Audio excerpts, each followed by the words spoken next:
Assalamualaikum sahabat semua dimanapun saat ini berada, semoga sehat selalu. Fazilah-fazilah melaksanakan salat tarawih di bulan Ramadan. Mari kita ikuti bersama, semoga bermanfaat.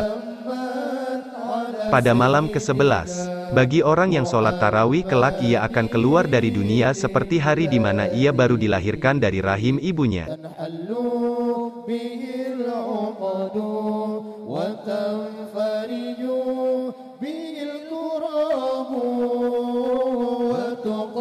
Pada malam ke-12, dia akan berjalan di hari kiamat dengan wajah yang bersinar bagaikan rembulan di bulan purnama. Pada malam ke-13, pada saat hari kiamat tiba, yang salat tarawih akan selamat dari segala macam keburukan. Pada malam ke-14, malaikat menjadi saksi bagi yang salat tarawih, sehingga kelak di hari kiamat dia tidak perlu dihisap amalnya.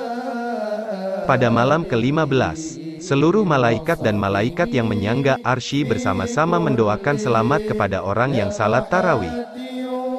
Pada malam ke-16, Allah Subhanahu wa Ta'ala kelak akan menulisnya termasuk ke dalam golongan orang yang selamat dari api neraka dan mendapat keberuntungan masuk surga.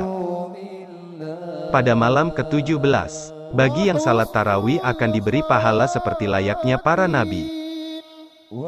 Pada malam ke-18, para malaikat berseru, "Wahai hamba Allah, sesungguhnya Allah Subhanahu wa Ta'ala telah memberi ampunan kepadamu dan kedua orang tuamu."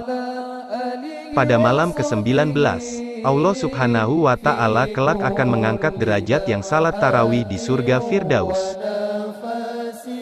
Pada malam ke-20, bagi yang sholat tarawih diberi pahala layaknya orang yang mati syahid dan orang-orang saleh.